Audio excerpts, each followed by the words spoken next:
Please take your seat. Our program will now begin. Veuillez prendre place. La séance va maintenant commencer. Por favor, tomen asiento. Comenzaremos con nuestro programa ahora. Would I get a clicker for this? Would I get a clicker from? Or if not, it will be just flash by there, is it? Or you can say next slide, or we can give you a clicker. Okay, you can give me a clicker here.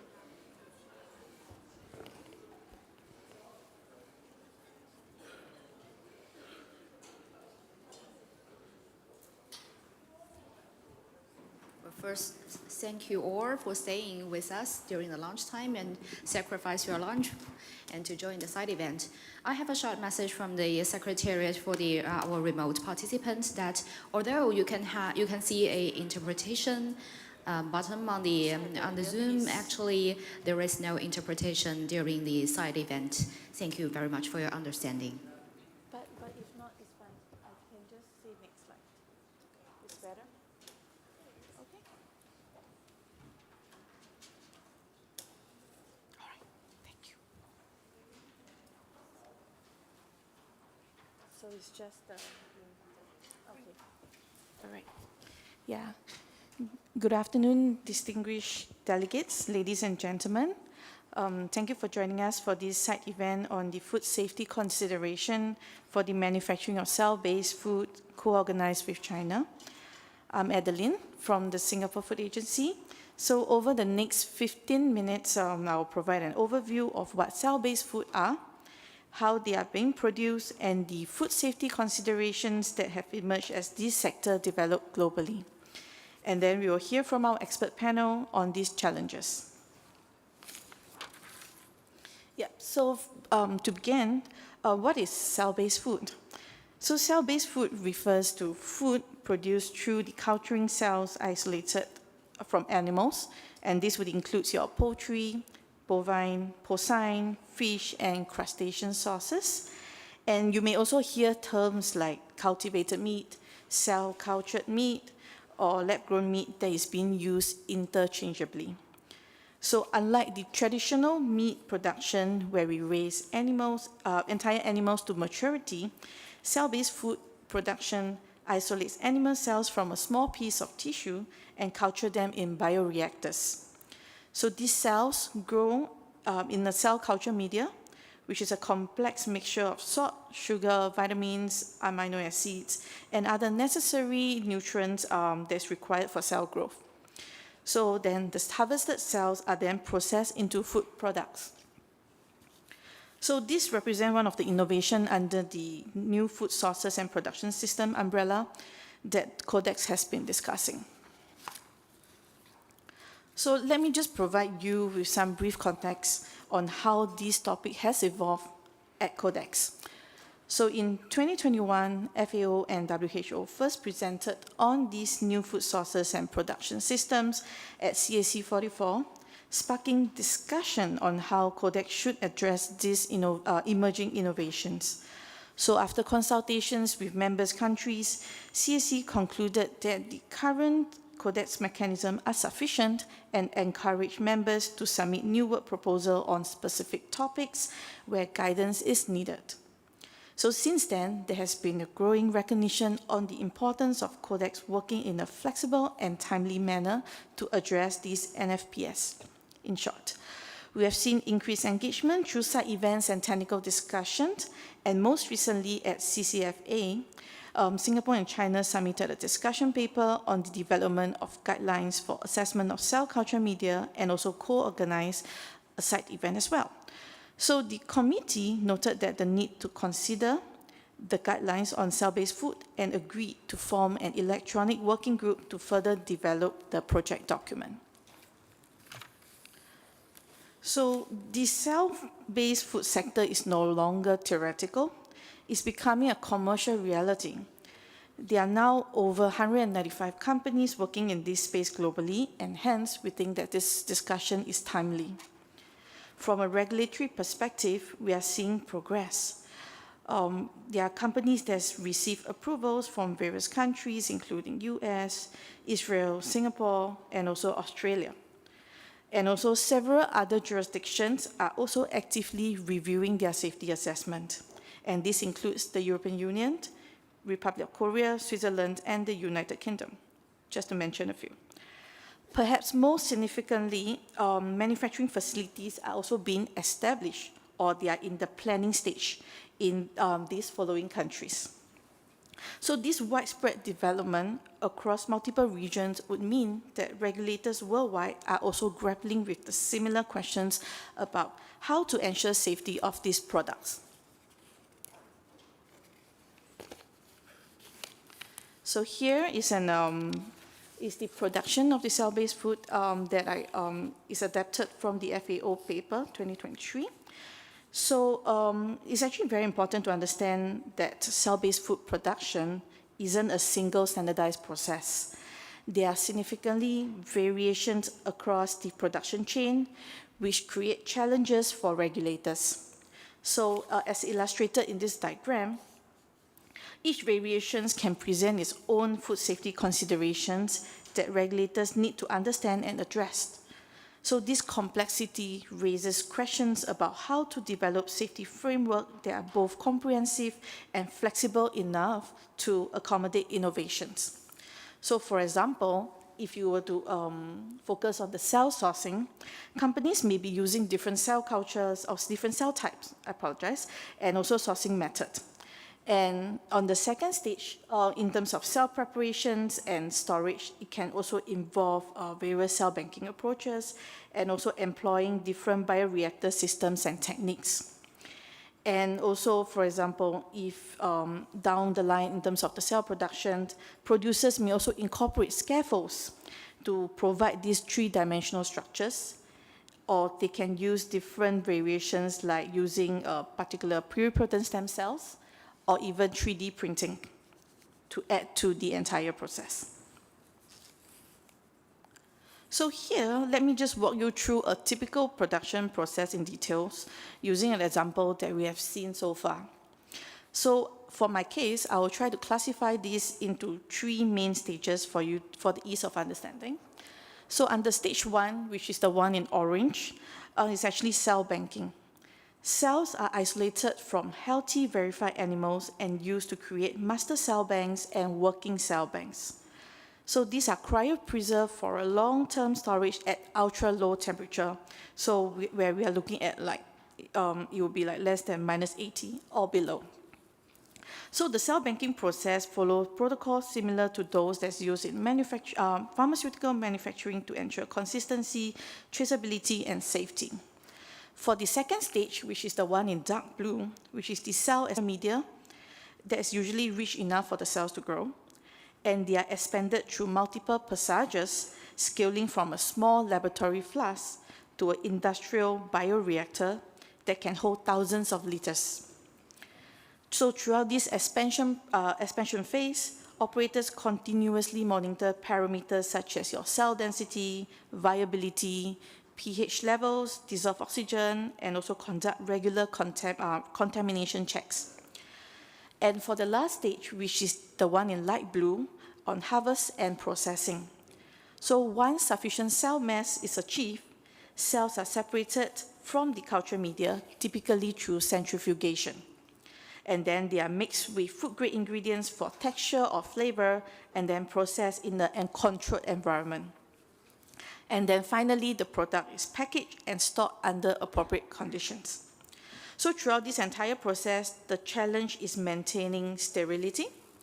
The nutrient-rich culture media that support the cell growth can also equally support microbial growth if contamination occurs. So just let me share a little bit about Singapore's experience in regulating cultivated meat or cell-based meat manufacturing facilities. So when we assess facilities producing cell-based food locally, we found that traditional food facilities requirements still apply. For example, your proper hand washing facilities, appropriate equipment, adequate storage, and also general food production infrastructures. However, in addition to that, we identified some additional considerations specific to cell-based food. And then this would include, like I mentioned earlier, some ultra-low temperature storage facility capable of maintaining the cell bank at -80 and below. So designated cell cultured room with appropriate environmental controls to prevent contaminations, designated media preparation areas to avoid cross-contamination, and also appropriate storage for sterile equipments and tools. So what we learned is that while traditional food safety principles remains relevant and foundational, they don't fully address all the aspects of this production method. And we found ourselves looking at practices from pharmaceutical manufacturing as a reference, particularly around aseptic processing, environmental monitoring, and contamination controls, and considering how to appropriately adapt them for food production contexts. So this raised an interesting question for us, like what level of control is actually necessary and appropriate for food safety? And how do we balance pharmaceutical grade practices with food production realities? So I think these are the questions that we regulators are now facing. So based on the regulatory experience from Singapore and also discussion with colleagues from other jurisdictions, several manufacturing characteristics distinguish cell-based food production from conventional food manufacturing. So one of these includes like your facility requirements that present the first challenge. So many regulators find that clean room standards may be necessary. Segregated areas for different production stages will help to prevent contamination, and also controlled air pressure differential prevents airflow from less clean to a cleaner area. Production practices requires aseptic cell culture techniques throughout the process. So in addition to all this, for example, your cell banking protocols may also need to ensure consistency and traceability. With the continuous monitoring of the bioreactor's condition is also necessary because these parameters can change rapidly and affect your cell growth and also leading to food safety issues. So on the third aspects of it, which is your personnel training, that can present another consideration. So staff will need to train beyond this traditional food hygiene, and they will need to have understanding on how the clean room operates, gowning procedures, aseptic techniques, and also how to recognize and prevent biological contaminations. But the question comes in, what kind of levels of training is actually appropriate? So lastly, in terms of the manufacturing characteristics that we have identified, waste management presents some challenges as well. So we are dealing with biological materials that may require specific decontamination protocols before disposal. Many facilities may also need to manage both conventional food production area and cell culture areas within the same site. So therefore, you may have to consider about requiring a careful segregations and cross-contamination controls. So after all, sharing all these manufacturing characteristics for cell-based food, we know that these practices aren't entirely new. They are actually well established in pharmaceuticals and biotechnological manufacturing. But the challenge, as I mentioned earlier, is to determine how to appropriately adapt them. What is necessary for food safety versus what might be overly burdensome. So this is where international dialogues and potentially international guidance could be valuable. So here, coming back to the same diagram, in addition to these manufacturing practices, after our discussion with regulators globally, we actually identified several other areas where greater harmonization and clarity could be beneficial. So for the first one, in terms of cell line development, what are the appropriate standards for cell sourcing? So how should cell lines be characterized, and what constitute the adequate cell documentations? And these are like some of the questions that we actually think about for cell line development. For the second part, in terms of the input use, it also presents some safety assessment challenges because we know that cell culture media is very complex. It has a lot of nutrients or inputs such as your growth factors, processing aids that may not have been used in food production before. So what kind of safety assessments are needed, what kind of purity standards, and etc. But as I mentioned earlier in my slides, an EWG was created at the CCFA 55 to actually further develop on this project document. On the last part is actually, the one in blue is actually the manufacturing practices that we're actually looking at this moment. But the last one is actually on terminology.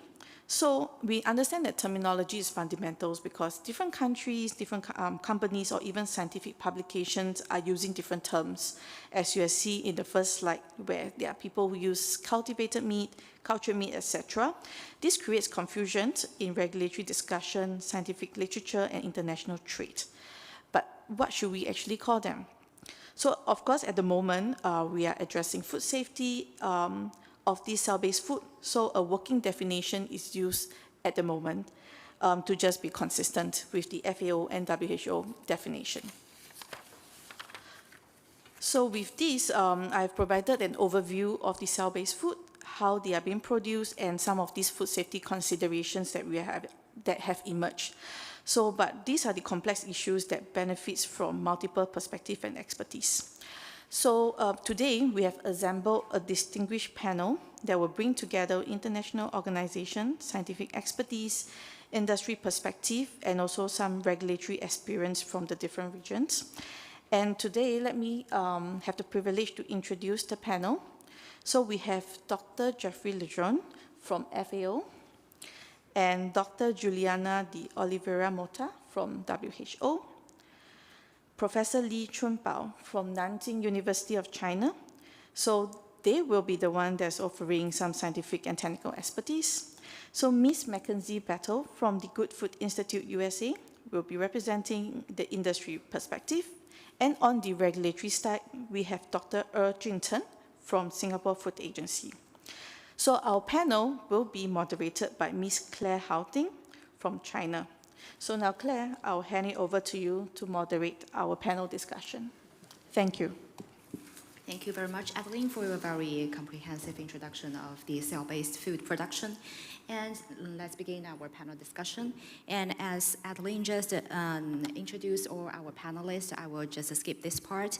And as far as I remember, Codex has begun its discussion on the new food and production system, I think dating back to 2020 in the 44th session of COC. And I think, among all the NFPS, the cell-based food has offering a new way to support the security, food security, and also the sustainability. And these products hold great promise, but also raise new food safety considerations.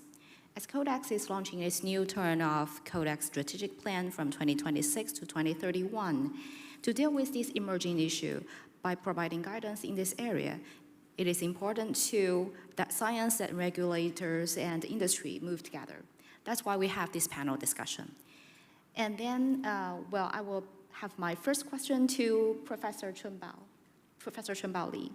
Well, from your perspective, what are the potential food safety concerns associated with cell-based food? And from your perspective, how far is it for the cell-based food from lab to the market?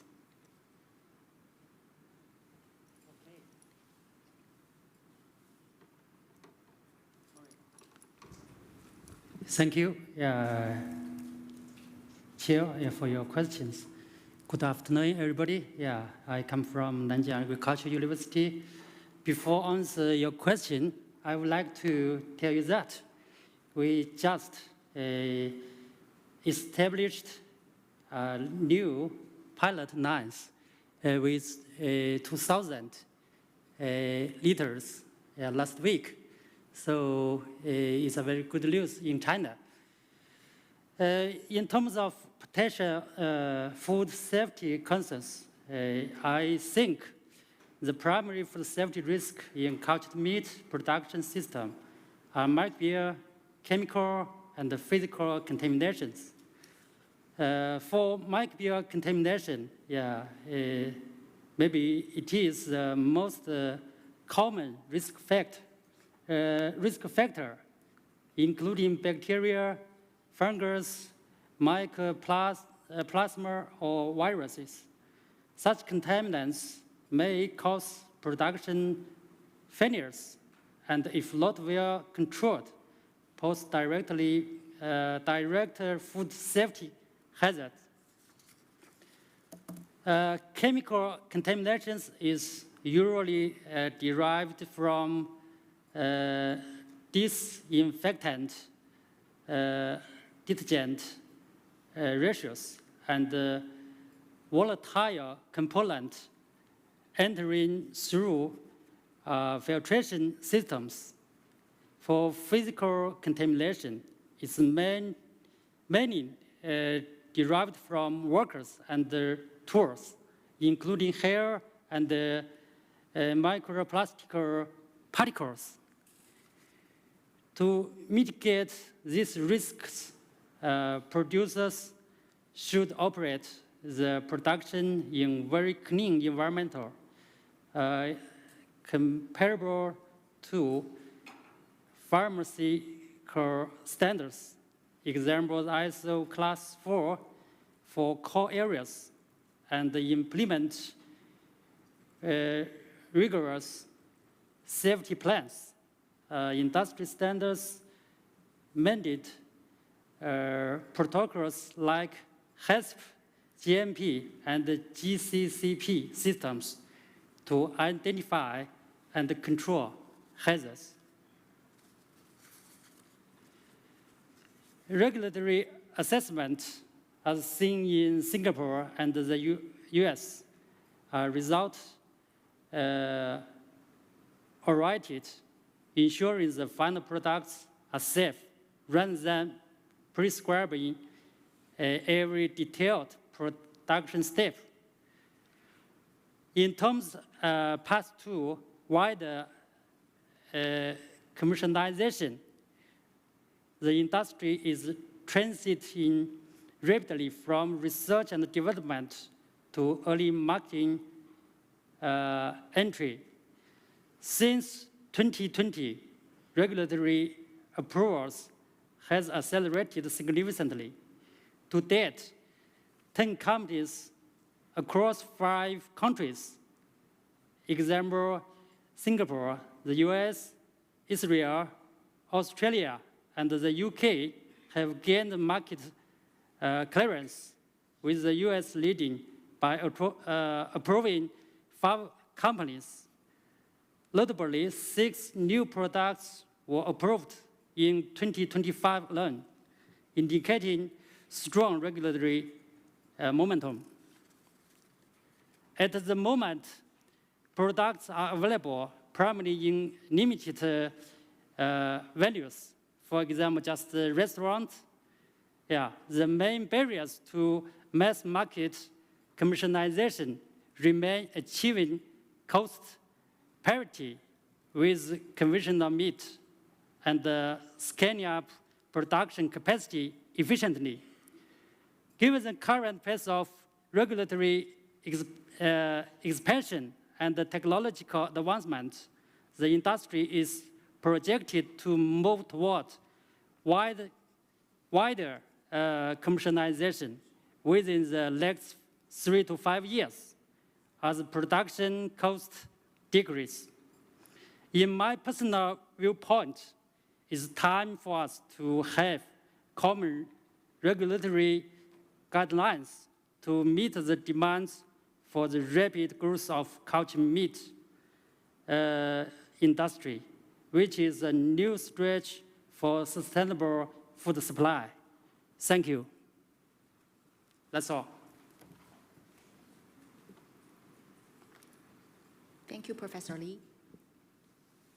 And well, according to your answer to this question, we see that, well, the chemical and microbiological contamination are the major concern for the food safety issue on the cell-based food. And you also mentioned that in some markets, in some countries, people have already had the chance to taste some of the cell-based food, and it has already go from the lab to the market. So it's amazing.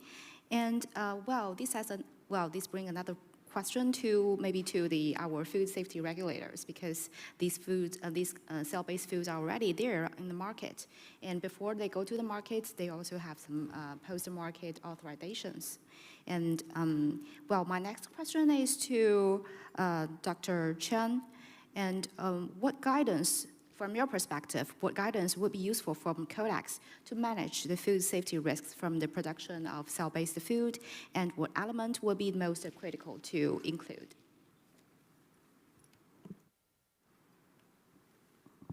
Thank you. Thank you, Claire, for the Thank you, Claire, for the question. Right, and perhaps I might just start my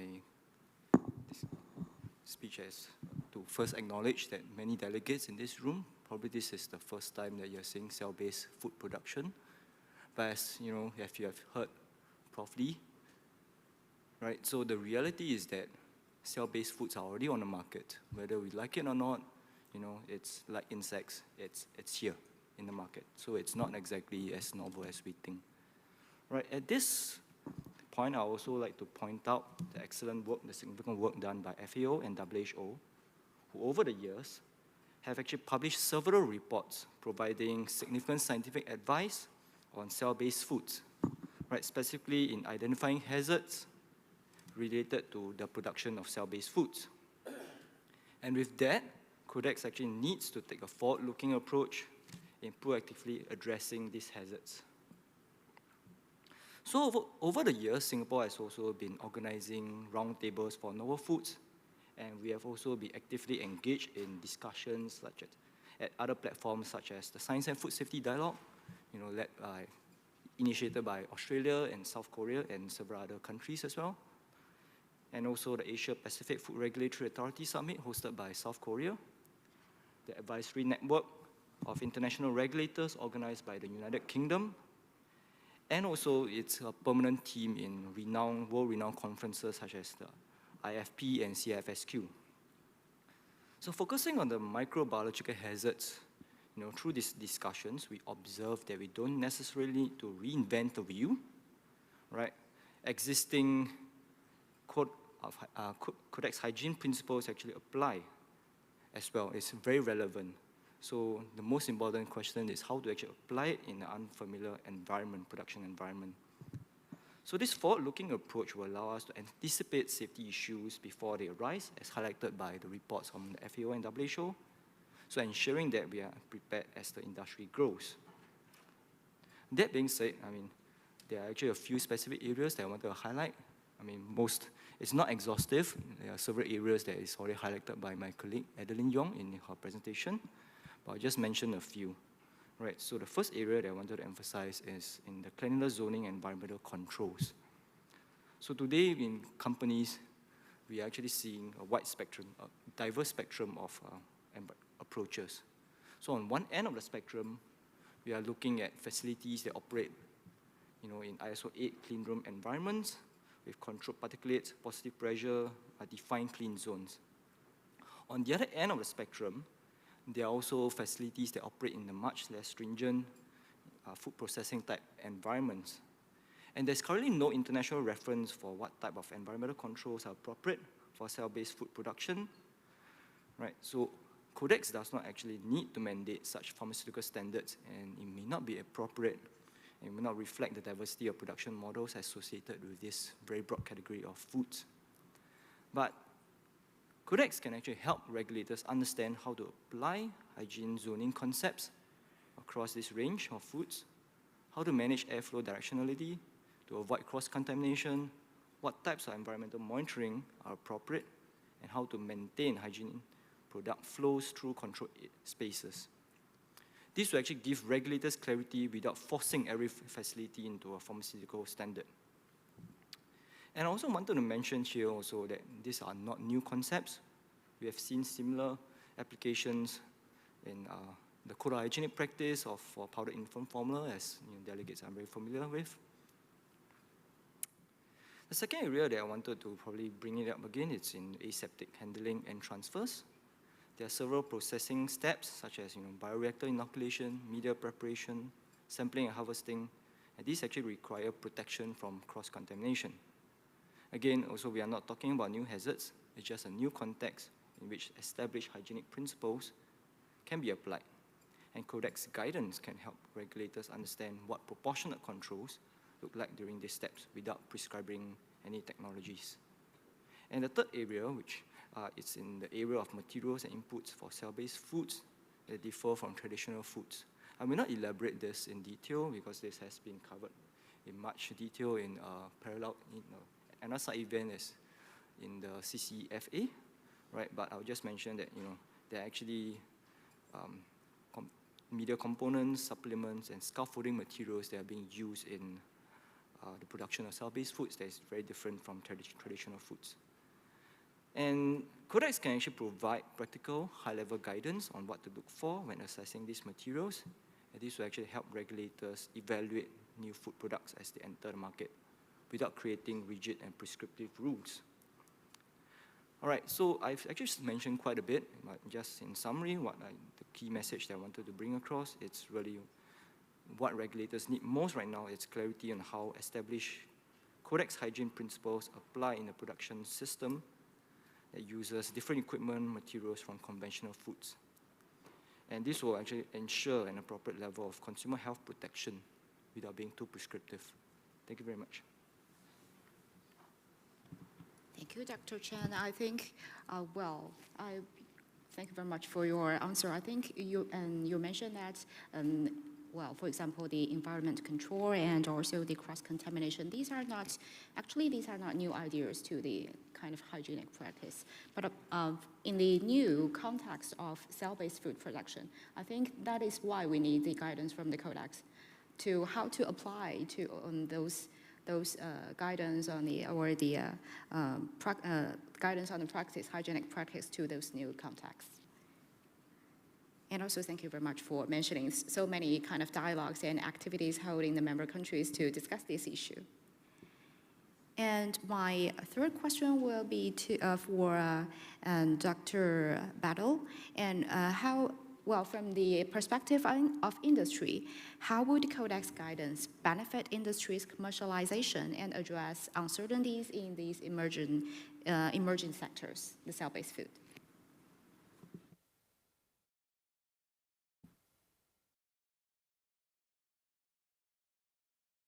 Okay, thank you. First of all, thank you very much for your question, and I'm really happy to be sitting on this panel.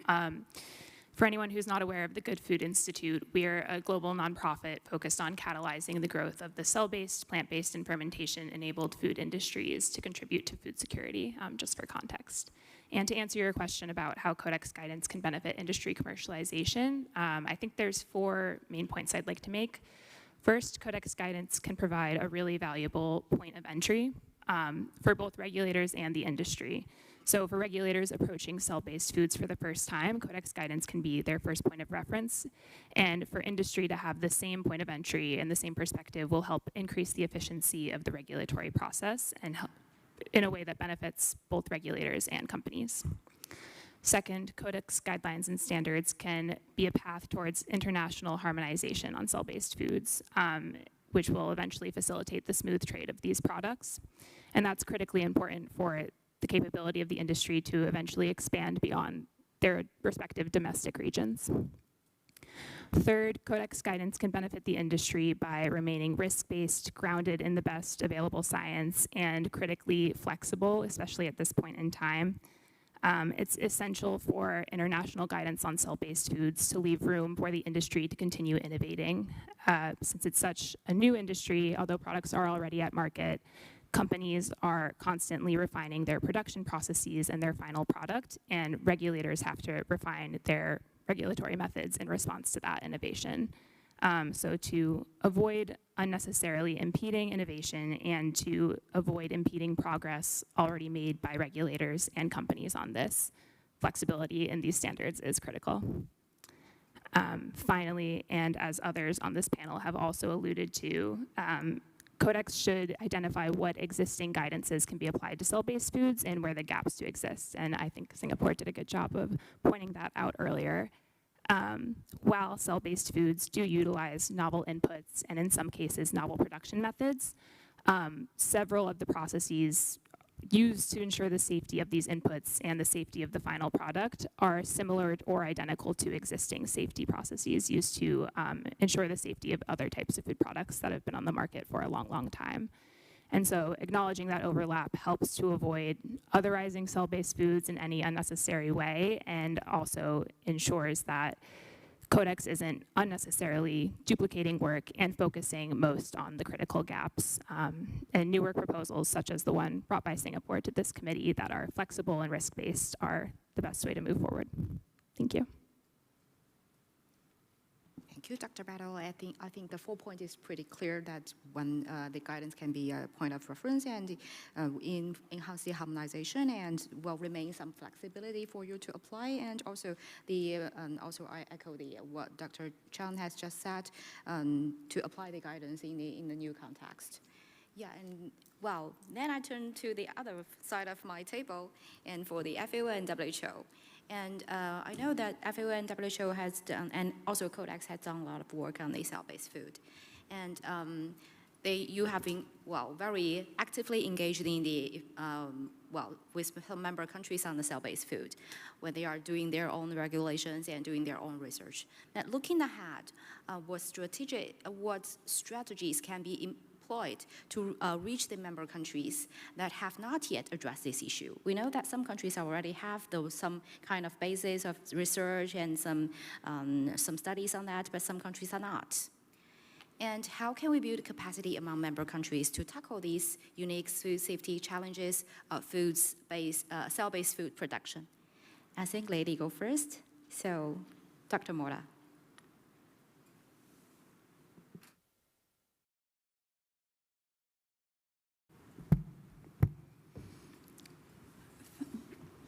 So thank you for inviting FAO and WHO to be in this panel, because as you said, we have been working intensively on this topic, because with the pressure that we have on the food production systems, with the growing population in the world, and also the environmental impacts, we need to look at all the solutions that can be an opportunity to relieve all this pressure.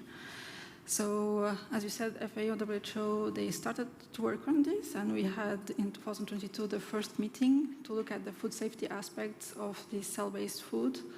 So we had the chance to have the experts on the field, academia, industry, and also other organizations that are interested in this topic to discuss about the food safety aspects.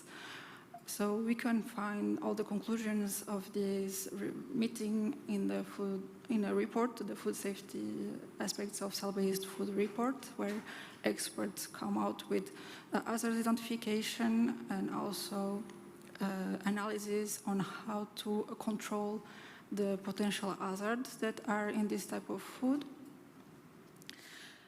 And what came out is that we don't have enough information to go further and to establish a risk assessment, because these products are not really available in the market if we have some market validations.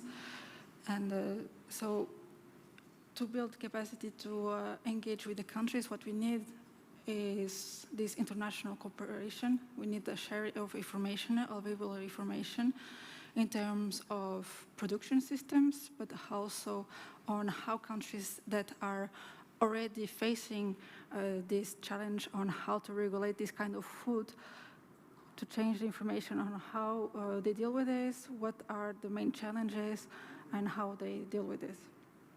So we need to have this platform where countries can be actively engaged on these questions, and our FAO colleagues, they have one technical working group, informal technical group, where they exchange this kind of information with the WHO that is actively involved. So this is one of the tools that member states can use to get more information, because here the countries can discuss about their challenges in regulatory terms. We can also encourage this international collaboration by building partnerships by countries that have experience and maybe accompanying countries that don't have this experience yet, but are willing to have this experience. We need to train risk assessors, laboratories, policymakers, and so on, and inspectors.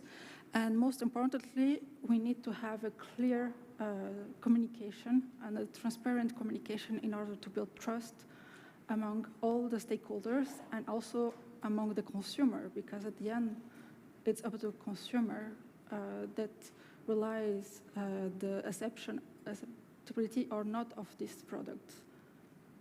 And I think the main point is communication, collaboration. And we are, of course, fully engaged with that. Yeah, thank you very much. I think the important idea is that the sharing information and experience is very important, and communication is also critical while identifying the gap. What are your needs and what we can offer? And I think the Codex can offer a good platform, as you mentioned. Maybe you can have some expert committees, but Codex can also offer a good platform for communication and collaboration. Yeah, thank you. And Dr. Lejeune.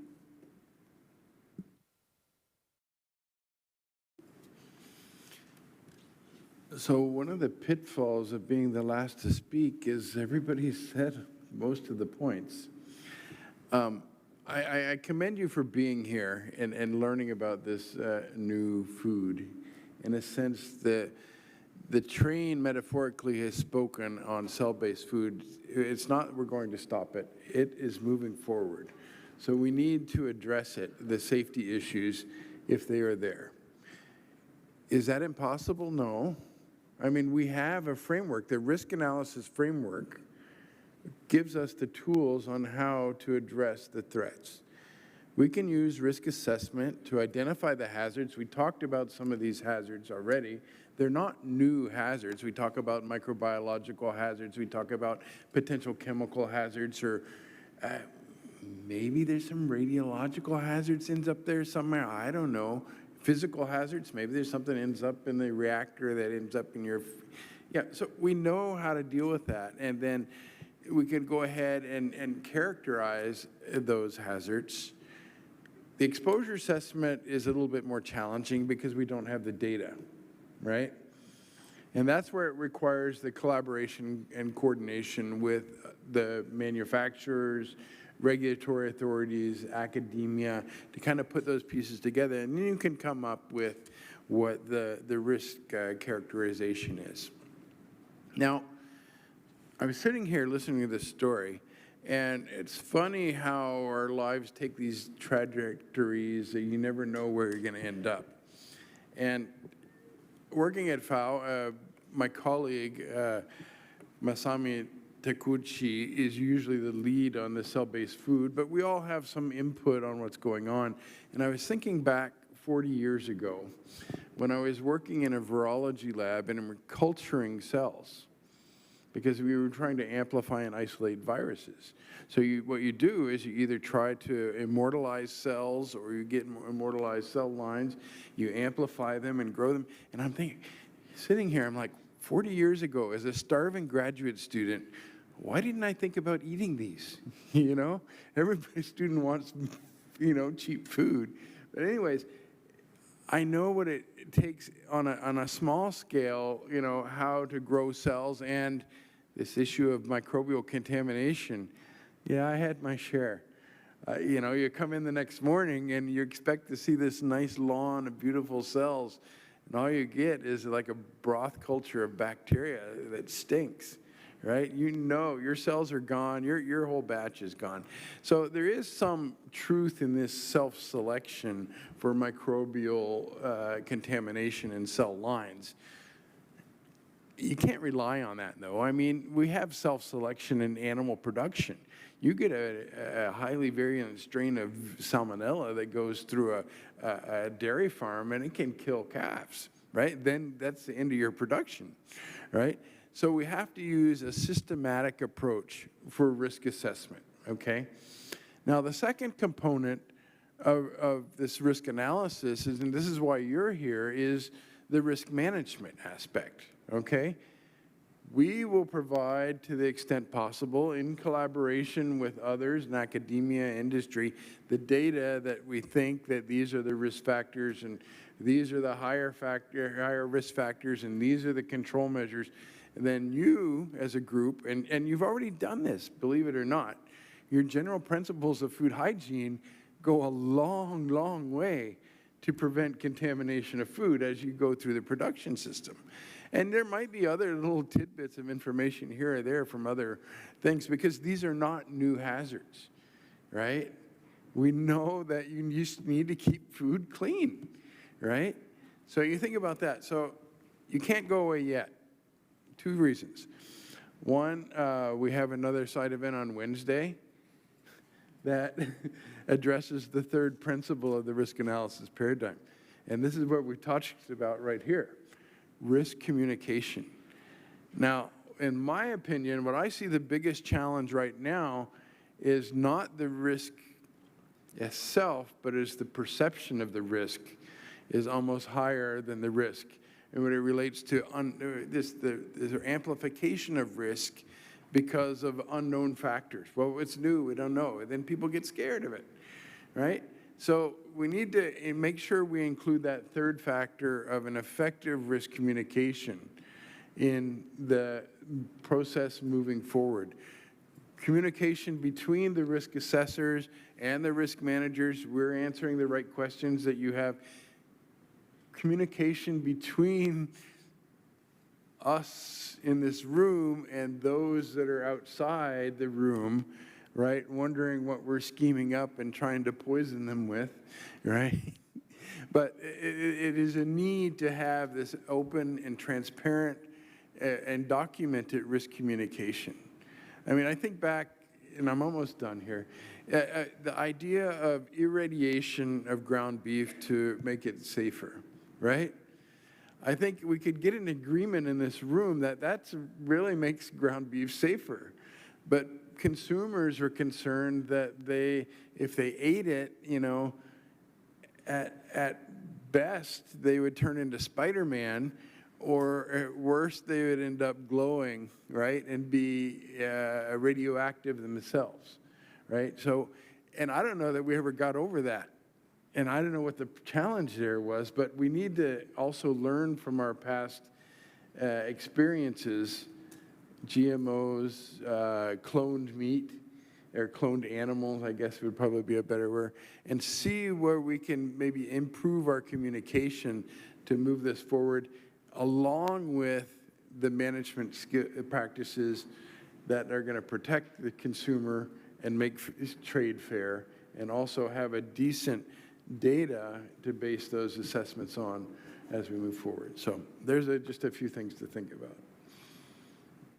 Thank you, Dr. Adjourn. I think, well, we all agree that our aim, our core idea is that you just say that we should keep the food clean and safe.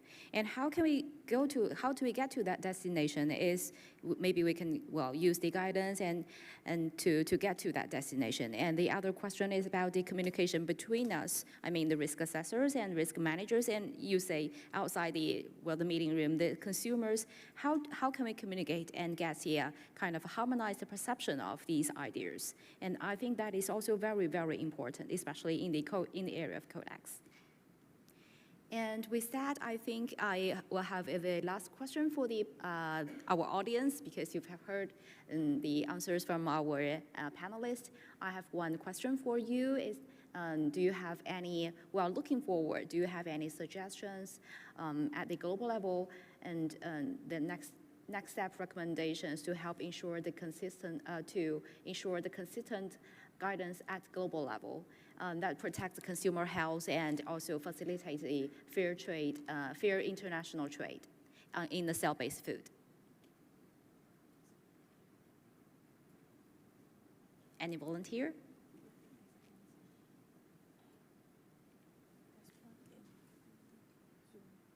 Okay, we have one from Zoom.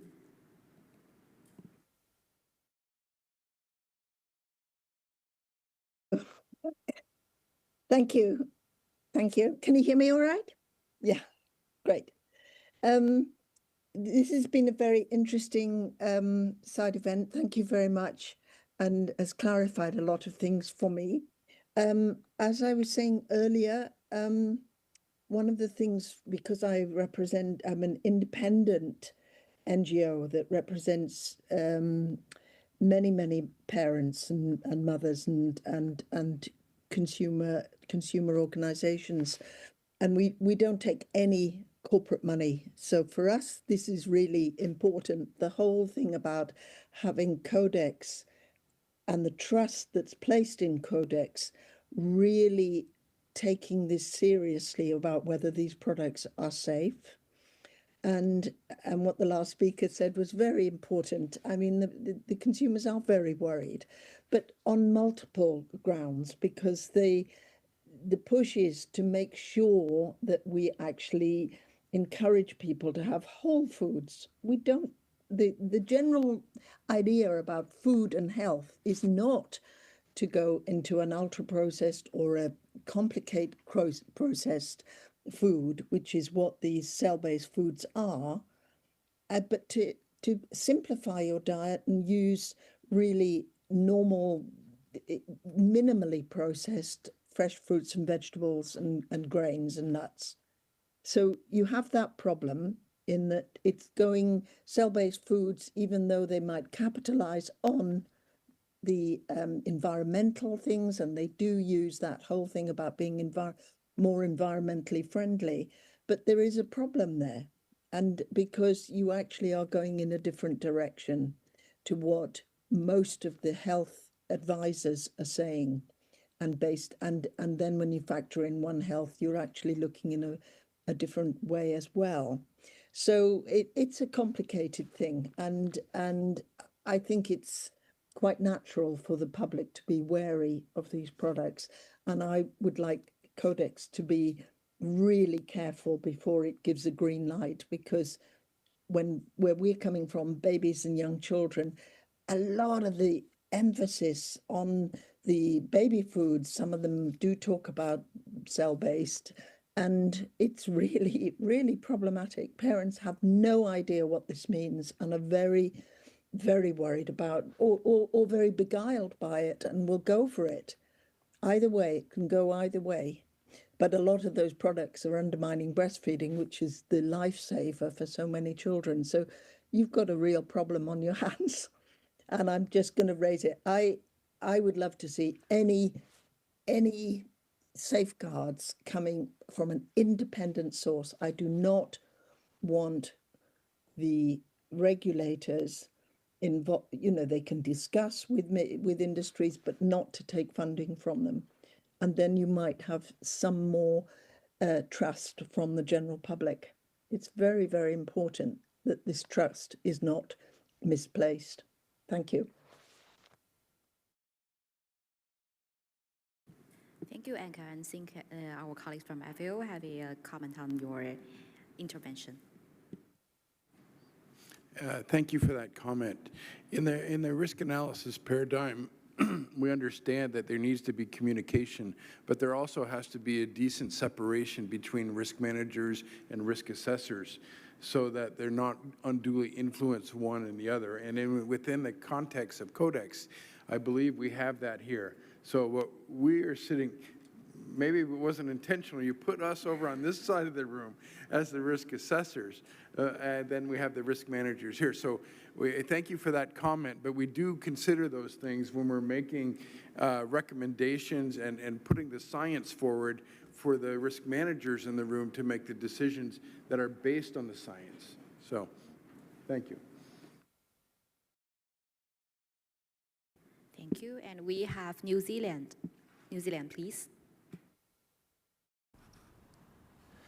Thank you, Chair. Look, very interesting discussions, and it'll be interesting to see which way it goes.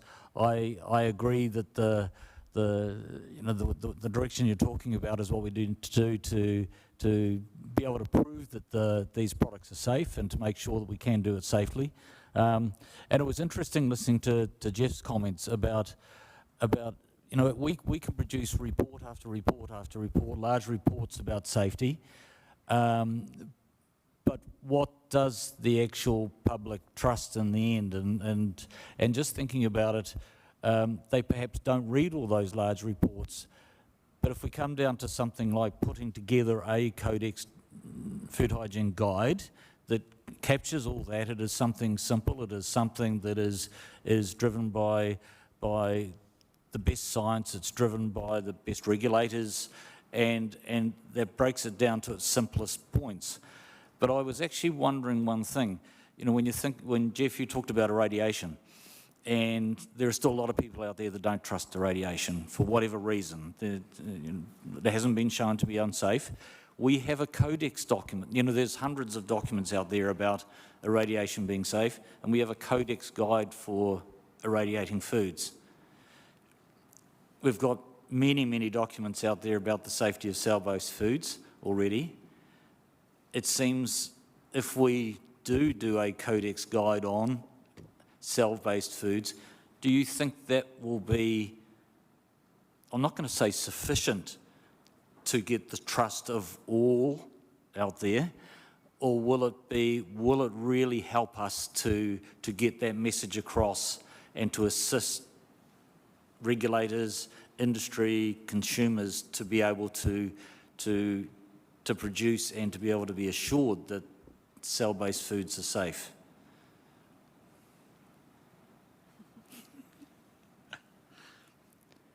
It's a difficult question to answer, I know, but I believe it's the best way to go, because there isn't any other way to go, because there will be those that will never, ever believe that it's safe and can't be done safe.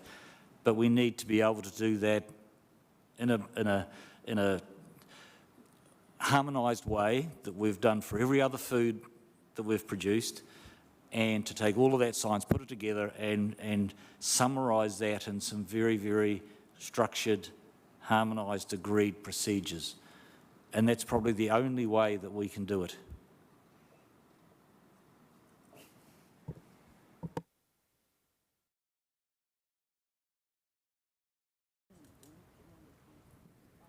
I think our Codex Secretariat want to reply to this intervention.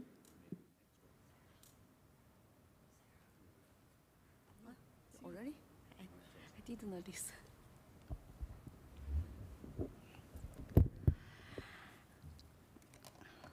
Thank you so much for organizing this sad event. It's very informative. Actually, I have a question. I think because cell-based food has been commercialized in some countries, and I think normally at a national level, when you allow one special type of food to be commercialized, you must need to go through very strict assessments and also establish their own standard or own legislation. My question is, have you ever studied the difference for regulation on this regard? I mean, you know, Codex, of course, one goal is to address emerging and new food safety issue. Another target is to harmonize standards or food legislation. I just want to know from the regulatory control point of view, is there any difference based on your understanding? Because this is the reality. Nowadays, we have cell-based food available in market and also available in some countries. Thank you. If you can help me solve my puzzle, I would appreciate. Thank you.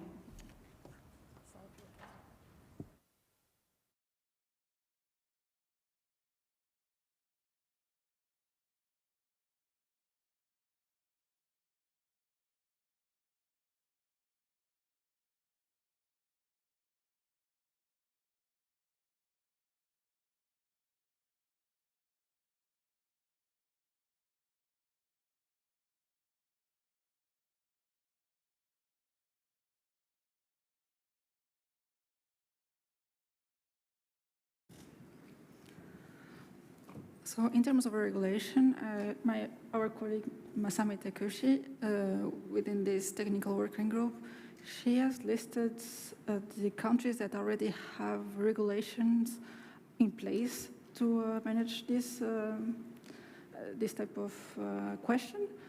I think there was a CRD submitted, but I can check if there is a CRD submitted in the previous committees. But I know that there was a compilation of all the regulations in place by several countries, and I think this kind of information could be helpful in the future to share and to see the similarities and also the differences that could be an obstacle for the commercialization of this country, of this type of food. Thank you, Dr. Marta. I see that it's already 45 and we are running out of time, so I take the last question from Italy. Thank you very much, and thank you very much for organizing this side event, and thanks to all the speakers. I have a very quick question. I think it won't take much long. So in order to understand what we are really talking about, I wanted to know if you can provide some data about the quantities on national markets that are marketed in national markets at present, and about the quantities on international market, considering that this kind of information is also very relevant in Codex when discussing about prioritizing new work in case. Thank you very much.